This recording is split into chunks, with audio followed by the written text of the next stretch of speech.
Voilà, nous prions.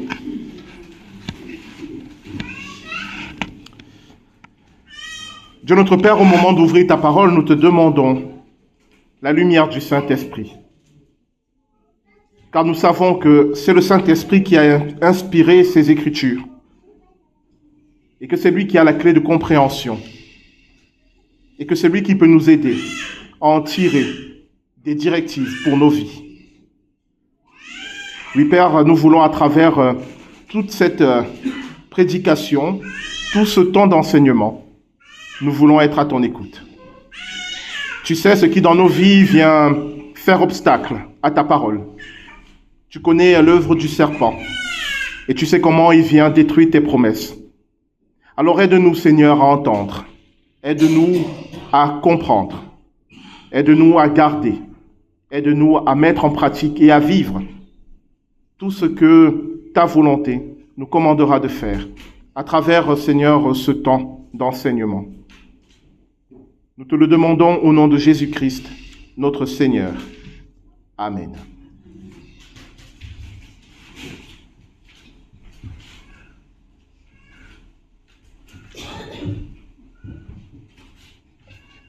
Bonjour à tous. Aujourd'hui, je vais lire Genèse chapitre 3, versets 1 à 5. Parmi les bêtes sauvages que le Seigneur Dieu a faites, le serpent est le plus rusé. Il demande à la femme, « Est-ce que Dieu vous a vraiment dit, ne mangez aucun fruit du jardin ?» La femme répond au serpent, « Nous pouvons manger les fruits du jardin, mais pour l'arbre qui est au milieu du jardin, Dieu a dit, « Ne mangez pas ces fruits et n'y touchez pas, sinon vous mourrez. » Le serpent répond à la femme, « Pas du tout, vous ne mourrez pas. Mais Dieu le sait bien. Le jour où vous en mangerez, vos yeux s'ouvriront. Vous serez comme des dieux, vous pourrez savoir ce qui est bien ou mal. » Parole du Seigneur. Merci, Louane. Dans Louane nous a lu Genèse chapitre 3, les versets 1 à 5, la fameuse tentation du serpent. Et pour comprendre ce qui est en train de se passer dans cette tentation, on va remonter à ce qu'on a vu précédemment. Mais là, je vais aller un peu plus vite. Et on va prendre les éléments essentiels pour comprendre ce que ce texte du livre de la Genèse a à nous dire sur la condition humaine. N'oubliez pas que nous sommes dans une série de prédications dont le but est de comprendre pourquoi Dieu a créé l'être humain. D'accord ? Alors, j'ai préparé quelques diapositives et Pierre Laurent va m'aider à les faire défiler.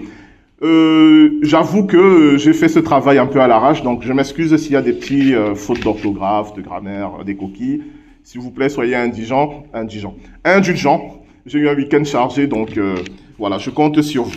Et puis, comme je le redis, on aura un temps de questions-réponses, donc voilà, ne paniquez pas s'il y a certains éléments que vous ne captez pas tout de suite.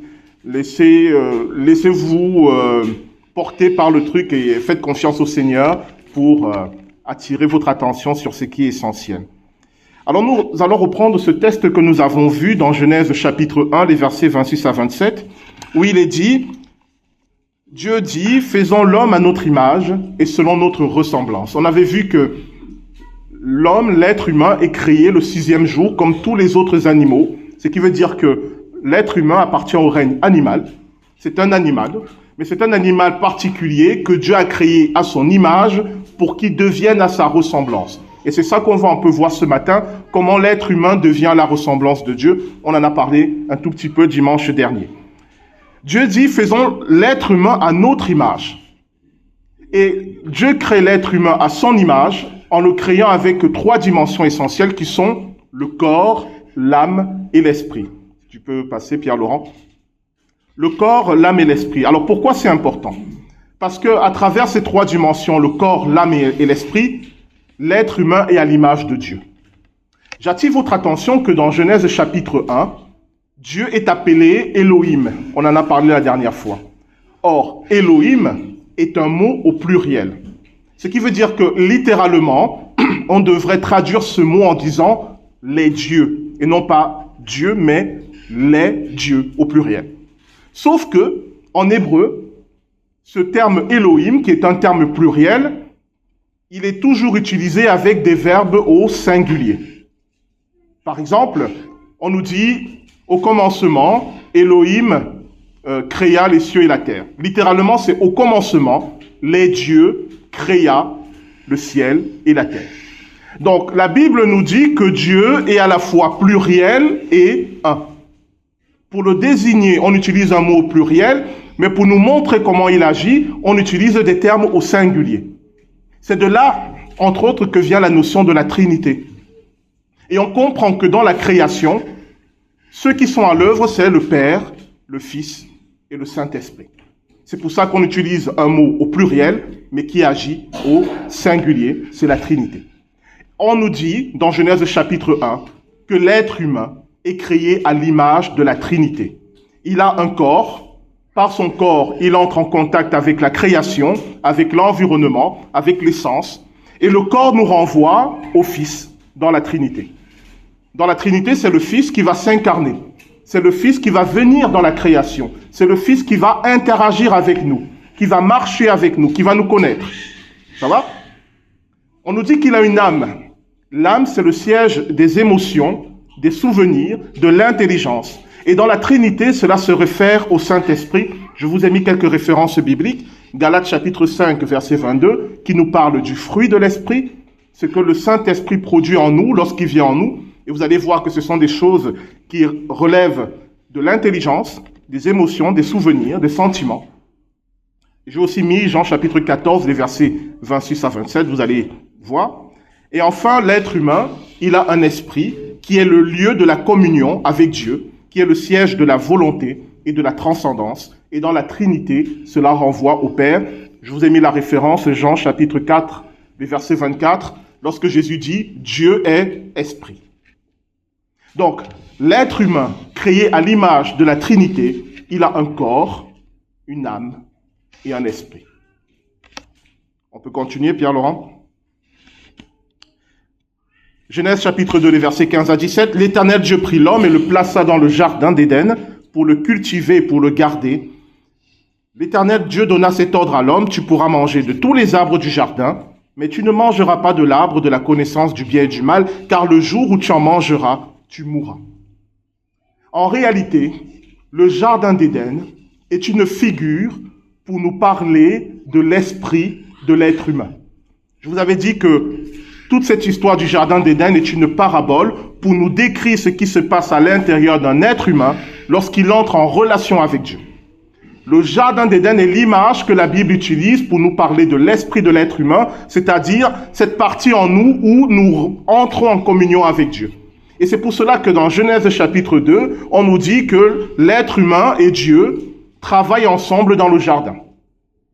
Or, Dieu met en garde l'être humain à propos de cet arbre de la connaissance du bien et du mal. Le jour où tu en mangeras, tu mourras. On comprend bien qu'il ne s'agit pas ici de la mort biologique, mais il s'agit de la mort spirituelle, si tu veux bien. Il s'agit de la mort spirituelle, c'est-à-dire, chez l'être humain, de la destruction de son esprit et donc de sa capacité à entrer en relation avec Dieu le Père.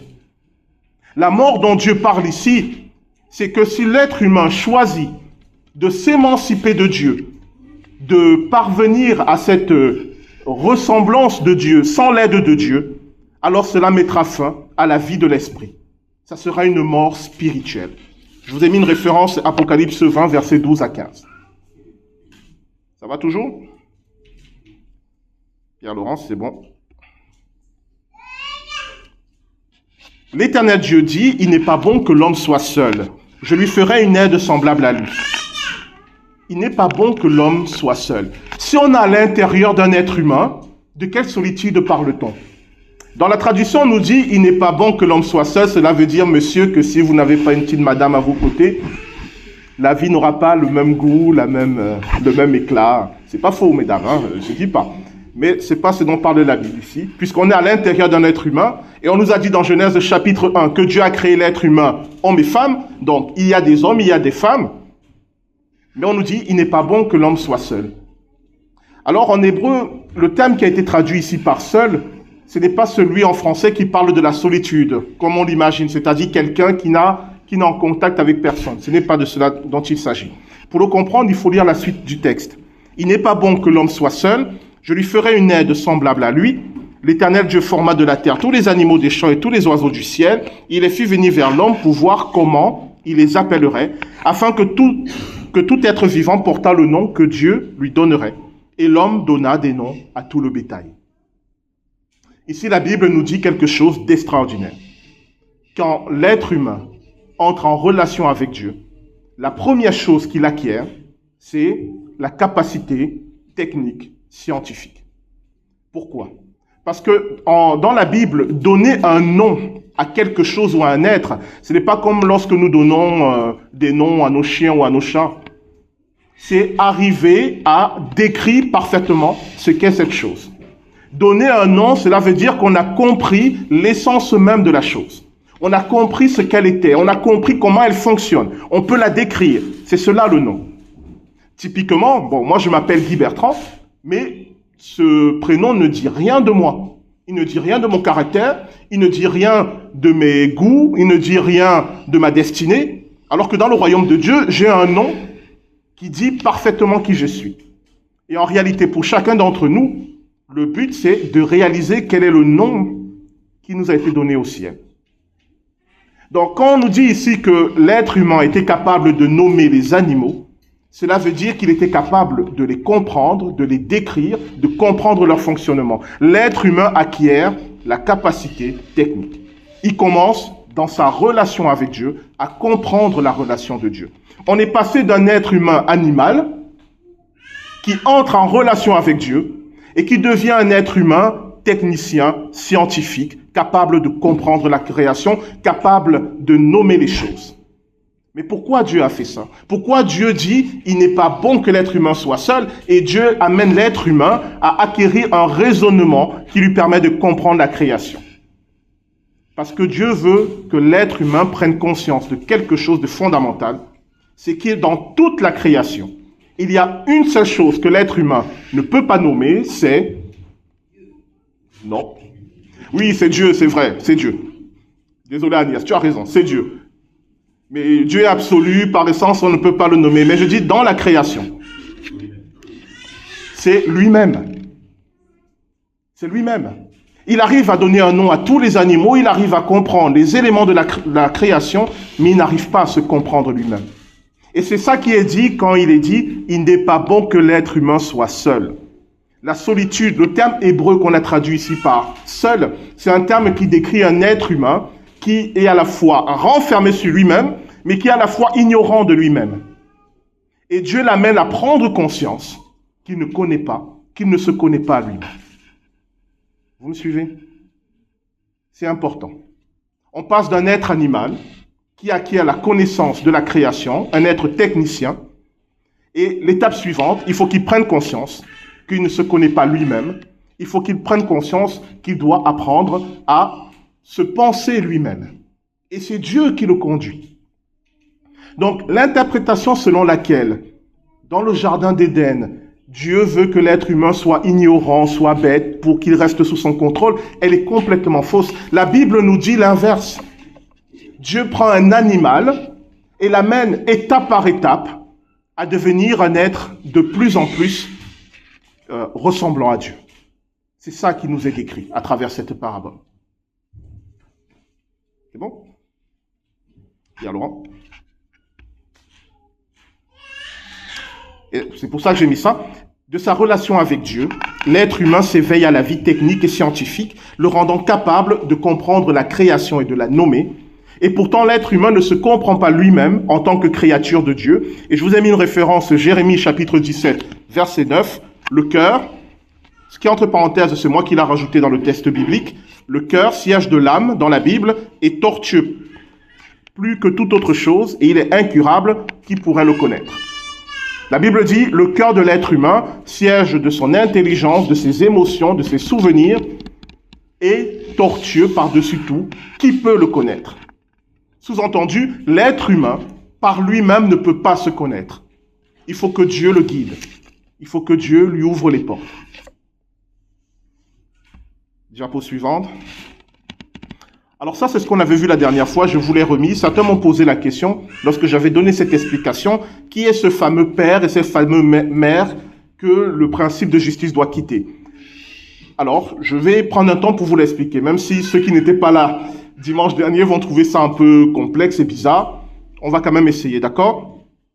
Et là-dedans, l'être humain dit, « Voici cette fois celle qui est os de mes os et chair de ma chair. On l'appellera Isha, principe d'amour, parce qu'elle a été prise du principe de justice.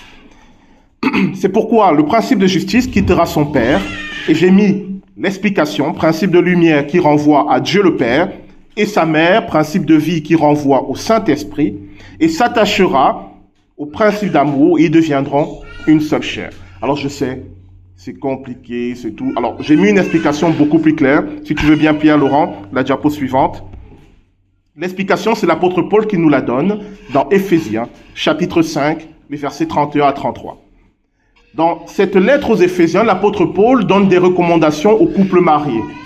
Il donne des conseils, voilà, monsieur, traitez bien madame, madame, traitez bien monsieur.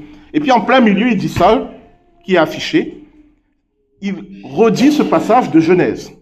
C'est pourquoi l'homme quittera son père et sa mère et s'attachera à sa femme et les deux deviendront une seule chair. Mais l'apôtre Paul rajoute qu'il ne dit pas ça à propos du mariage. Ce mystère est grand, je dis cela par rapport à Christ et à son Église.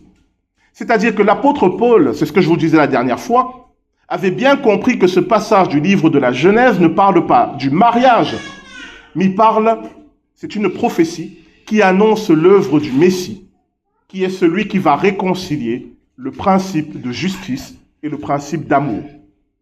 Je vous l'ai dit la dernière fois, qu'est-ce qui se passe à la croix? À la croix, Jésus meurt pour nos péchés, c'est la justice. Mais il meurt à notre place, c'est l'amour. À la croix, Dieu a réconcilié la justice et l'amour. Et c'est par cette réconciliation entre la justice et l'amour que nous sommes sauvés. Il y a une parabole qui permet de bien comprendre cela. C'est un monsieur qui a eu une grosse contravention pour un excès de vitesse, un peu comme moi. Sauf que moi, j'ai pas une grosse contravention.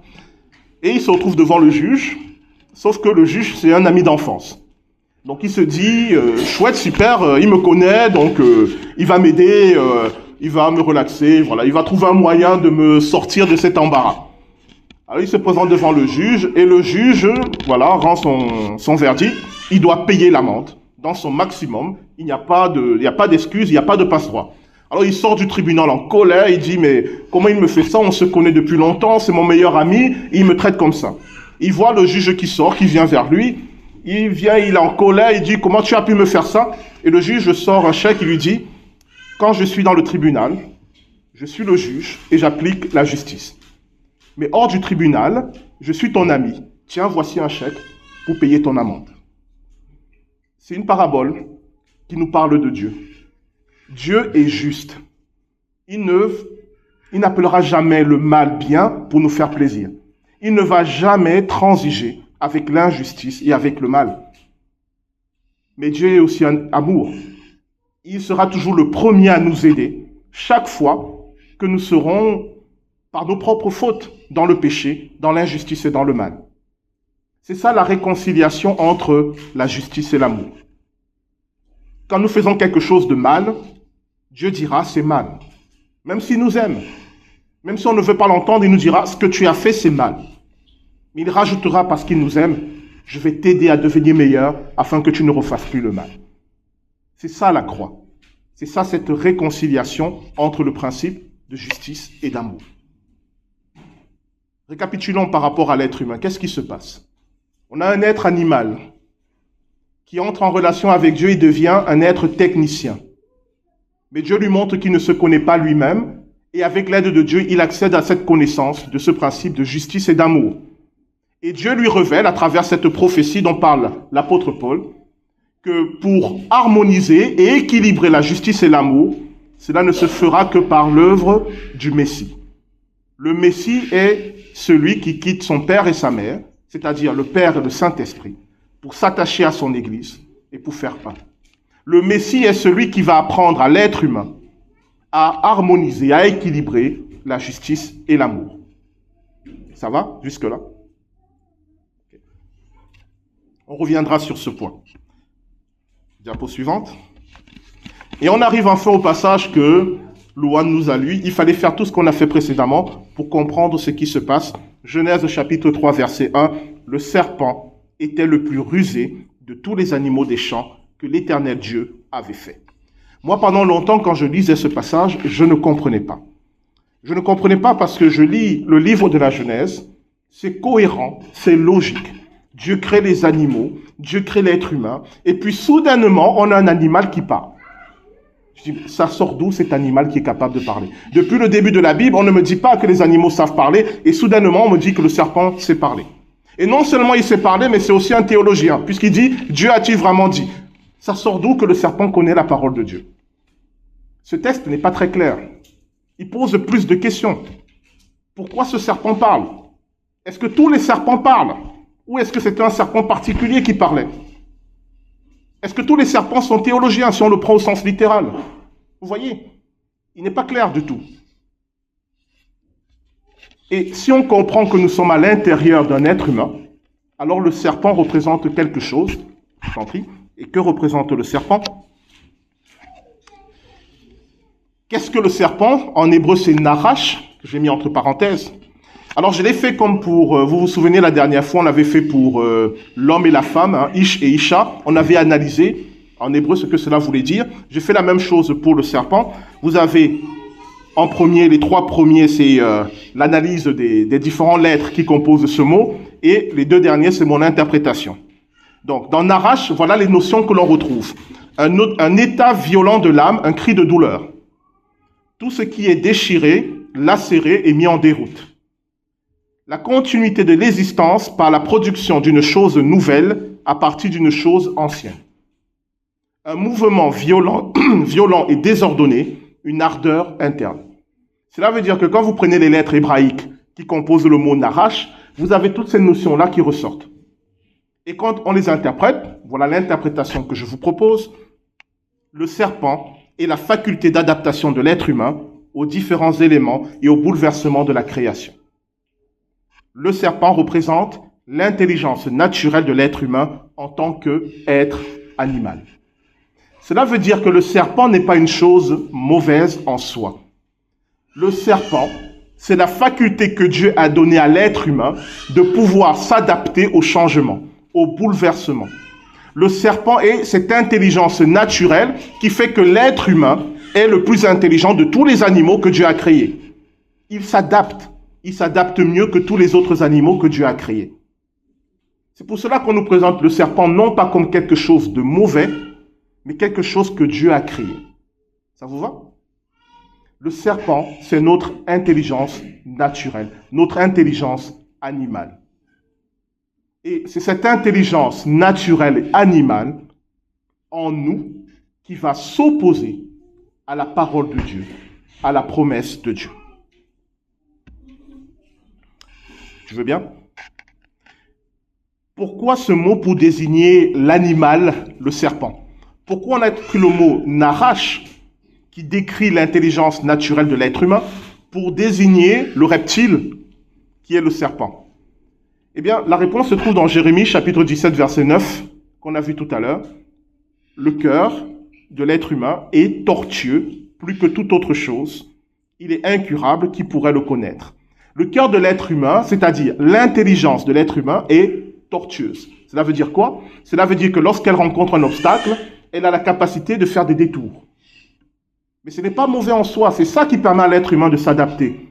Lorsqu'il est face à une situation bloquée, par son raisonnement, par son intelligence, il arrive à trouver des manières de la contourner, des moyens de trouver des échappatoires. Alors pourquoi on a utilisé ce terme pour parler de l'animal? Si vous avez déjà vu un serpent, vous avez vu comment un serpent se déplace? Il se déplace rarement en ligne droite, il fait plein de détours, il est tortueux. Donc pour désigner l'animal, le serpent, on a utilisé le terme qui décrit l'intelligence humaine, laquelle est capable de faire des contorsions extraordinaires pour pouvoir avancer. Ça va? Nous continuons. Ne vous inquiétez pas, il y aura un temps de questions-réponses. Et on comprend mieux, enfin, en tout cas je l'espère, pourquoi ce serpent peut parler. On comprend mieux pourquoi il s'adresse à la femme et pas à l'homme. Si la femme, c'est le principe d'amour et donc de relation avec Dieu, c'est normal que ce soit ça qui soit attaqué en premier. Le serpent dit à la femme, c'est-à-dire l'être humain raisonnant lui-même par rapport à sa relation avec Dieu, est-ce que Dieu n'est pas en train de me piéger? Est-ce que Dieu ne veut pas m'abaisser? Est-ce que Dieu ne veut pas m'empêcher d'accéder à une bénédiction supérieure en me mettant des limites, en me donnant des commandements, en me demandant de lui obéir? Voilà le raisonnement humain. Voilà la voix du serpent. Dieu a-t-il réellement dit? Ce n'est pas quelque chose qui est arrivé au début de l'humanité, c'est quelque chose qui se passe en chacun d'entre nous. Lorsque nous sommes face à la parole de Dieu, nous avons toujours cette pensée qui dit « Oui, mais est-ce que c'est vrai? Oui, est-ce que c'est vraiment pour moi? Oui, est-ce que c'est vraiment Dieu ?» Ça, c'est le serpent. Ça, c'est notre intelligence naturelle qui se met en marche et qui va trouver plein de raisons de douter de Dieu. C'est bien? Le serpent, ce sont nos raisonnements issus de notre intelligence naturelle qui viennent contredire la parole de Dieu en nous. Le serpent, c'est tout ce qui s'oppose aux promesses de Dieu en nous. Et le diable est appelé le serpent ancien dans Apocalypse 12 parce qu'il joue dans le monde le même rôle que le serpent joue en nous. C'est-à-dire, en nous, nous avons des raisonnements qui viennent s'opposer aux promesses de Dieu. Et dans le monde, nous avons un être, un ange déchu, qui va venir s'opposer aux promesses de Dieu. Et c'est pourquoi la Bible appelle le diable le serpent. Parce qu'il joue le même rôle que ce fameux Nachash en nous. Ça va? Alors, j'illustre mon propos pour que vous ne croyez pas que tout ce que je viens de dire, je l'ai tiré de mon chapeau. Je vous montre que c'est biblique. On va prendre un cas pratique, Abraham. Genèse chapitre 15, les versets 4 à 5. On a un texte magnifique. Alors la parole de l'Éternel lui fut adressée ainsi, c'est à Abraham. Ce n'est pas lui qui sera ton héritier, mais c'est celui qui sortira de tes entrailles qui sera ton héritier. C'est Dieu qui dit ça à Abraham. Abraham pensait que son héritier serait son serviteur le plus fidèle, Eliezer, et Dieu lui dit non, Abraham, ton héritier, ça sera un de tes enfants. Et après l'avoir conduit dehors, Dieu lui dit, regarde vers le ciel et compte les étoiles, si tu peux les compter. Et il lui dit, telle sera ta postérité. Abraham eut confiance en l'Éternel, qui le lui imputa à justice. Qu'est-ce qui se passe ici? Dieu fait une promesse à Abraham.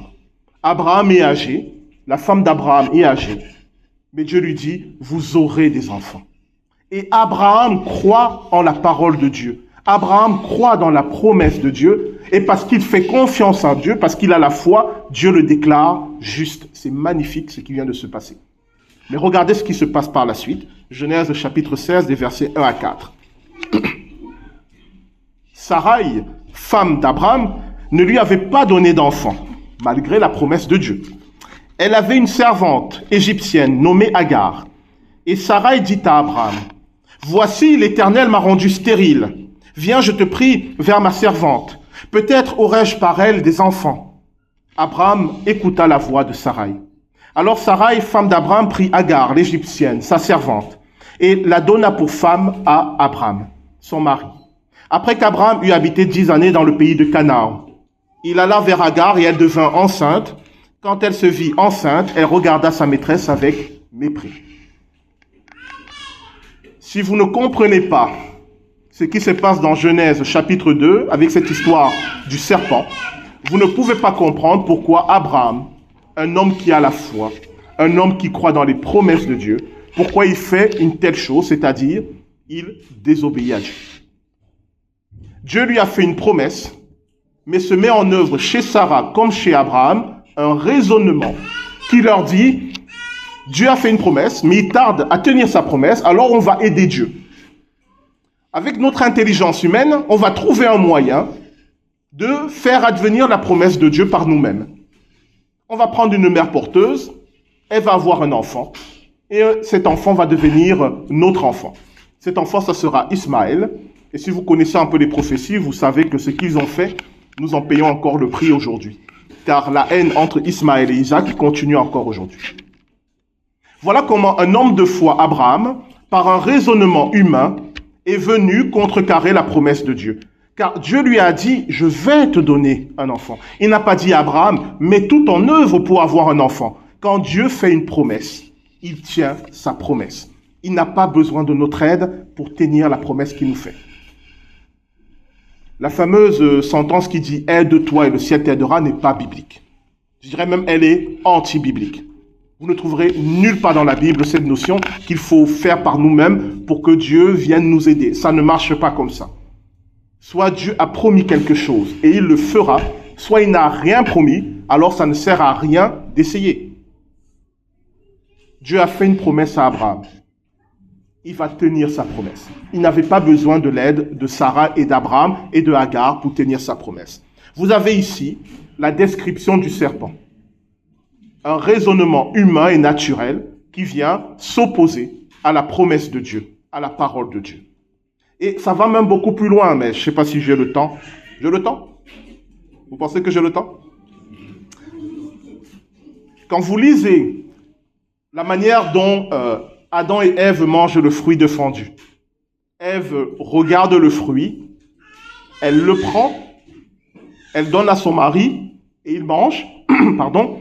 Vous remarquez que c'est exactement la même chose qui se passe ici pour Sarah, Abraham et Hagar. Sarah constate qu'elle ne peut pas avoir d'enfant, elle prend sa servante, elle donne à Abraham et Abraham s'unit à la servante. Dans la Bible, ça vous paraît bizarre, mais l'acte de manger et l'acte sexuel représentent la même chose. L'acte de manger, je prends quelque chose qui est extérieur et je le mets en moi, ça fait un avec moi. Et l'acte sexuel, c'est quelqu'un d'extérieur qui fait un avec moi. C'est le même procédé qui se retrouve ici. Je vois, je prends et je m'unis à la chose et c'est ça le péché. Abraham et Sarah sont dans le péché. Ils ont écouté la voix du serpent. Et pourtant, vous n'allez pas voir Dieu venir et les maudire et les chasser. Pourquoi? Parce que c'est quelque chose qui est à l'intérieur de chaque être humain et Dieu le sait. Dieu le sait. Et Genèse, des chapitres 1 à 4, nous a été donné pour que nous comprenions cela. Quand Dieu nous fait une promesse, il va se mettre en nous des pensées, des raisonnements qui vont avoir tendance à s'opposer à la promesse de Dieu. Il faut en avoir conscience. C'est propre à tout être humain, c'est naturel chez nous, et c'est ça que la Bible appelle le serpent. Tu veux bien? Alors, essayez de suivre ce raisonnement. Si vous êtes toujours avec moi, ça va? Pour que l'être humain qui a été créé à l'image de Dieu vienne à la ressemblance de Dieu, il doit, comme Dieu, pouvoir équilibrer et harmoniser les notions d'amour et de justice. Ça va jusque-là? Or, ces notions d'amour et de justice, il ne peut les équilibrer que lorsqu'il est dans la relation avec Dieu. Ça, c'est le premier point. La foi, c'est-à-dire la relation de confiance et de vérité entre l'être humain et Dieu, n'est pas possible tant que le serpent a le dernier mot. Pour pouvoir arriver à la ressemblance de Dieu, il faut la relation avec Dieu. Or, la relation avec Dieu n'est pas possible tant que le serpent, c'est-à-dire nos raisonnements, ont le dernier mot. Ce qui fait que l'équilibre et l'harmonie entre la justice et la vérité deviennent impossibles en nous.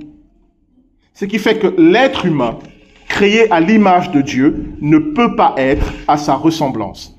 Et c'est ça que la Bible appelle le péché.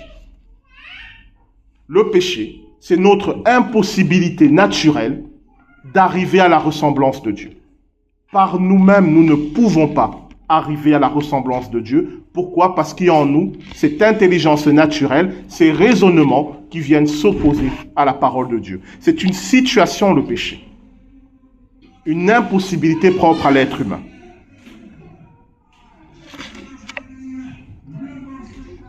On arrive vers la fin, ne vous inquiétez pas. Genèse chapitre 3, les versets 14 à 15. L'Éternel Dieu dit au serpent, « Puisque tu as fait cela, tu seras maudit entre tout le bétail et entre tous les animaux des champs. Tu marcheras sur ton ventre et tu mangeras de la poussière tous les jours de ta vie. Je mettrai inimitié entre toi, c'est-à-dire intelligence naturelle de l'humain, et la femme, principe d'amour de Dieu, entre ta postérité, nos raisonnements, et sa postérité, l'œuvre du Messie en nous. Celui-ci t'écrasera la tête et tu lui blesseras le talon. » Ce n'est pas une malédiction que Dieu est en train de donner. Il est en train de donner la solution. Ce n'est pas une malédiction. On parle souvent de la malédiction de Dieu envers l'homme et la femme. Ce sont les solutions. Pour détruire nos raisonnements qui s'opposent à la parole de Dieu, Dieu promet qu'il va faire venir la postérité de la femme, le fils de l'amour, qui est le Messie. Et c'est lui qui va détruire nos raisonnements contraires à la parole de Dieu. Là, encore une fois, j'ai pris un passage pour l'illustrer, si tu veux bien. C'est dans 1 Corinthiens, chapitre 1, versets 20 à 25. Où est le sage? Où est le scribe? Où est le disputeur de ce siècle? Dieu n'a-t-il pas convaincu de folie la sagesse du monde? Car puisque le monde, avec sa sagesse, n'a point connu Dieu dans la sagesse de Dieu, il a plu à Dieu de sauver les croyants par la folie de la prédication. Les Juifs demandent des miracles et les Grecs cherchent la sagesse. Nous prêchons Christ crucifié, scandale pour les Juifs et folie pour les païens, mais puissance et sagesse de Dieu. Pour ceux qui sont appelés tant Juifs que Grecs. Car la folie de Dieu est plus sage que les hommes et la faiblesse de Dieu est plus forte que les hommes. Dieu va détruire nos raisonnements par la folie de la croix. Dieu qui devient un homme pour mourir sur la croix pour nos péchés, parce qu'il nous aime. Cette pensée-là est une folie pour les Juifs et un scandale pour les Grecs. Mais c'est comme ça que Dieu détruit nos raisonnements. Un autre passage pour illustrer cela, 2 Corinthiens, chapitre 10, les versets 4 à 5. « Car les armes avec lesquelles nous combattons ne sont pas charnelles, mais elles sont puissantes par la vertu de Dieu pour renverser les forteresses. Nous renversons les raisonnements et toute hauteur qui s'élève contre la connaissance de Dieu et nous amenons toute pensée captive à l'obéissance de Christ. » L'apôtre Paul dit que le rôle de l'évangile, c'est de renverser les raisonnements, c'est-à-dire le serpent qui s'oppose à la connaissance de Dieu. Et c'est comme cela, lorsque nous croyons en Jésus-Christ, lorsque nous croyons à la folie de la croix, que notre intelligence ne peut pas accepter, ne peut pas comprendre, alors nous commençons à vivre et à penser, non plus comme un être humain, mais comme Dieu. Et pour nous aider dans ce chemin, Dieu nous envoie le Saint-Esprit qui nous aide à raisonner d'une manière différente. Ce que l'apôtre Paul va appeler le renouvellement de notre intelligence. Le Messie détruit la tête du serpent par la folie de la croix. Dieu nous aime tellement qu'il a donné sa vie pour nous. Si Abraham avait eu cette information, il aurait compris qu'un tel Dieu tient ses promesses, qu'un tel Dieu ne l'abandonnerait pas, qu'un tel Dieu n'aurait pas besoin qu'il mette en place des machinations pour avoir un enfant. Un Dieu qui est capable de nous aimer au point de donner sa vie pour nous, il va tout faire pour nous. Il va tout accomplir pour nous. Peu importe ce que nous disent nos sens, notre intelligence, Dieu nous aime à la folie. Et c'est comme ça que le Messie détruit le serpent. Voilà, on arrive à la fin. Je vais prendre des questions s'il y en a. Et puis, je développerai pour ce qui va nous attendre le 22 décembre, puisque dimanche prochain, c'est la fête de Noël. La suite, qui est encore plus extraordinaire que ça, on le verra le 22 décembre. Mais déjà, s'il y a des questions, essayez de parler fort pour que je puisse entendre vos questions et les répéter pour ceux qui sont en ligne. Ce sont des questions, pas des déclarations. Donc, vraiment des points de compréhension. Je sais que ça allait très vite. Il y avait beaucoup d'informations. Je vous invite vraiment à réécouter. C'est enregistré, à le réécouter. Mais voilà, là, s'il y a des points que vous aimeriez que j'éclaircisse, voilà, dites-le moi. Ok. J'étais si clair que ça? Oui?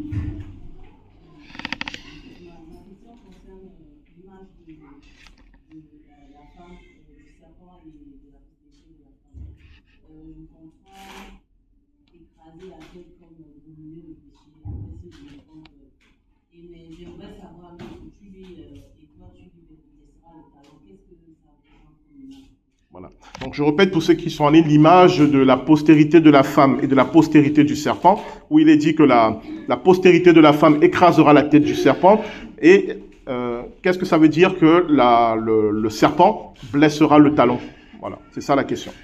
Alors, si on prend ces différentes images, dans ce qui est dit là, je vous avais dit que c'est la solution que Dieu donne à l'être humain pour revenir vers lui et pour revenir dans ce cheminement pour être à la ressemblance de Dieu.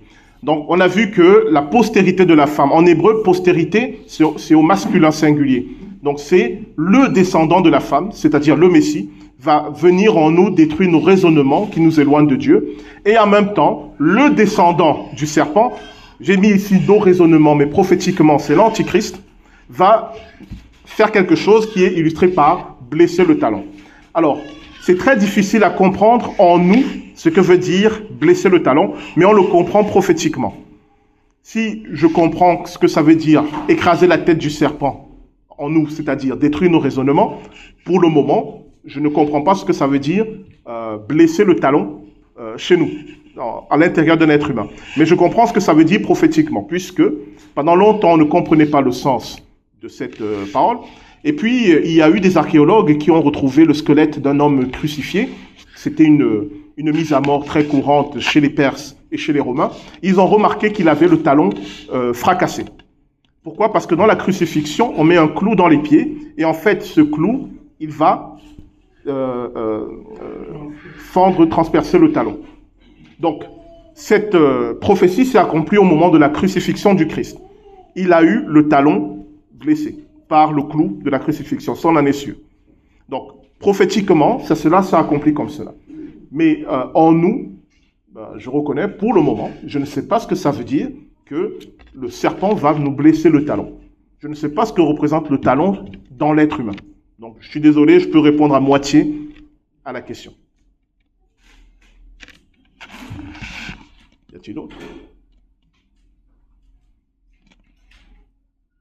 Oui, Marie-Ève?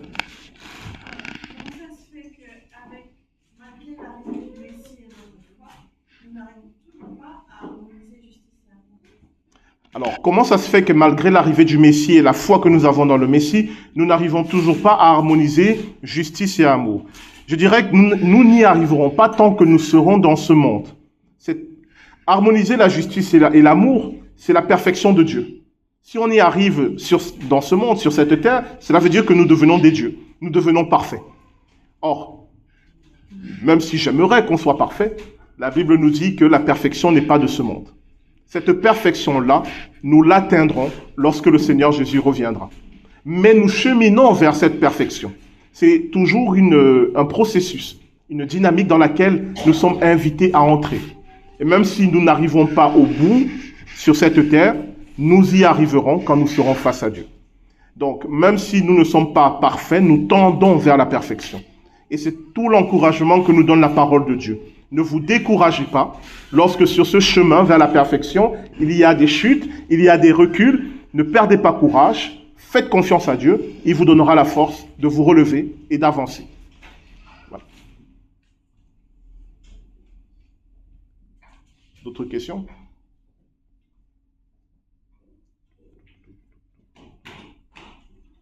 Oui? C'est pas une question de m'autoriser pas à parler. Si. Mais je repose sur l'histoire de talon.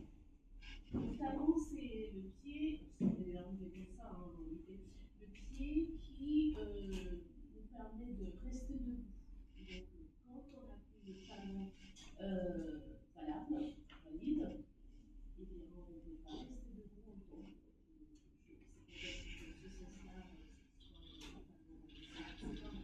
D'accord. Donc, je répète, une proposition nous a été donnée. Le talon représente ce qui nous permet de rester droit, de rester debout. Et donc, si le talon est abîmé, on ne peut pas rester droit, rester debout. C'est tout à fait possible parce que ça peut aussi répondre à la question qu'a posée Marie-Ève, c'est-à-dire que le fait que le serpent blesse notre talon veut dire que nous n'y arriverons pas sur cette terre même si nous tendons vers cette perfection, nous n'arriverons pas à être parfaits. Nous aurons toujours cette chose qui nous fait vaciller, puisque même si on croit au Seigneur Jésus, on reste des hommes et des femmes pécheurs qui sont tentés par le mal et qui parfois malheureusement succombent au mal. Ça peut être une des explications que le Messie va venir détruire le raisonnement du serpent, mais malgré cela, dans notre humanité, nous allons rester avec des imperfections. Merci beaucoup, je n'avais pas pensé, ça peut vraiment être ça. Oui. Dans ce processus, comme tu dis, dynamique,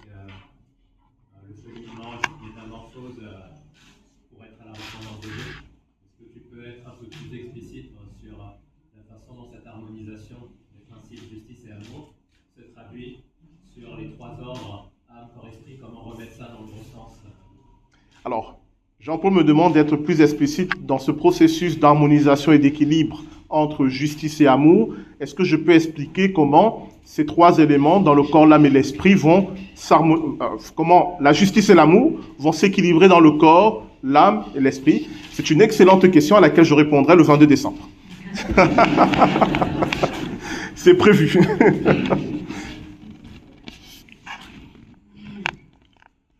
On a encore de temps, je suis étonné parce que je suis allé plus vite que je le pensais, donc je peux encore prendre quelques questions s'il y en a, n'hésitez pas. Une fois, deux fois, personne n'est frustré, alors j'arrive à ma conclusion. Que nous dit le livre de la Genèse sur l'être humain? Le livre de la Genèse nous dit que le plan de Dieu pour l'être humain, c'est de faire partir un être créé à l'état animal vers un être à la ressemblance de Dieu. Et ce plan demeure. Dieu veut que nous lui ressemblions. Mais il nous a montré que ce processus n'est pas naturel, ne se fera pas tout seul. C'est ça tout l'enjeu de l'arbre de la connaissance du bien et du mal. L'arbre de la connaissance du bien et du mal, c'est la tentative de l'être humain de dire « je vais devenir un Dieu par moi-même, par mes propres moyens, par mes propres expériences ». Et Dieu dit « cela va amener à l'abîme, à la destruction de l'humanité ». La proposition de Dieu, c'est que nous lui fassions confiance. C'est ça la foi. Et que nous le laissons nous conduire, nous guider. Et que c'est lui qui, étape après étape, va nous amener à devenir à sa ressemblance. Et il nous met en garde contre le serpent, c'est-à-dire nos raisonnements naturels. On l'a vu avec Abraham et Sarah, qui viennent s'opposer à l'œuvre qu'il veut faire en nous. Qu'on soit chrétien ou pas, le serpent continue à parler et à agir en nous.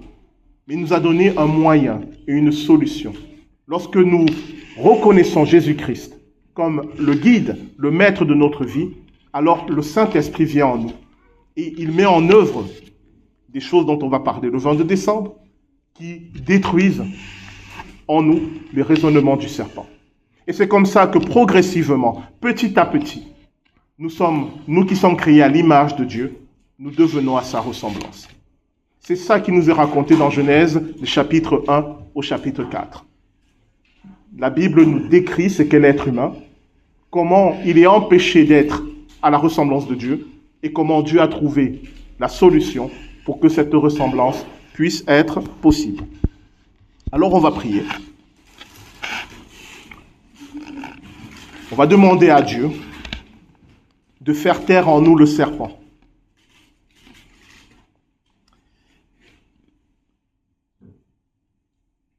Père, la Bible nous dit ton amour extraordinaire pour nous. Un amour qui est tellement fou qu'il est considéré comme justement de la folie. Cet amour dépasse tout ce que nous pouvons calculer, imaginer, concevoir. Cet amour dépasse même nos attentes, nos rêves les plus fous. Tu nous as aimés au point de donner ta vie pour nous. Et pourtant, en nous, Seigneur, le serpent parle encore. En nous, le serpent suscite la méfiance envers toi, le doute envers ton amour. En nous, le serpent nous propose des chemins tortueux, des chemins destructeurs, des chemins de mort. Et nous te prions ce matin encore, fais taire le serpent qui parle en nous. Fais taire le serpent et que parle ton esprit. Nous te prions encore, aide-nous à te faire confiance, même lorsque ta parole, même lorsque tes promesses dépassent ce que nous pouvons comprendre. Aide-nous à te faire confiance, même lorsque nous ne voyons pas où tu nous conduis, même lorsque nous ne voyons pas l'aboutissement de la route. Aide-nous à te faire confiance comme le roi David qui a dit « Même lorsque je marche dans la sombre vallée de la mort, je ne crains aucun mal, car tu es avec moi. » Oui Seigneur, tu as détruit la tête du serpent, mais il continue à blesser notre talon. Mais nous avons cette confiance que nous avons déjà la victoire. Aide-nous à demeurer dans cette victoire jusqu'à ce qu'elle soit manifestée. Nous te le demandons au nom de Jésus-Christ. notre Seigneur. Amen.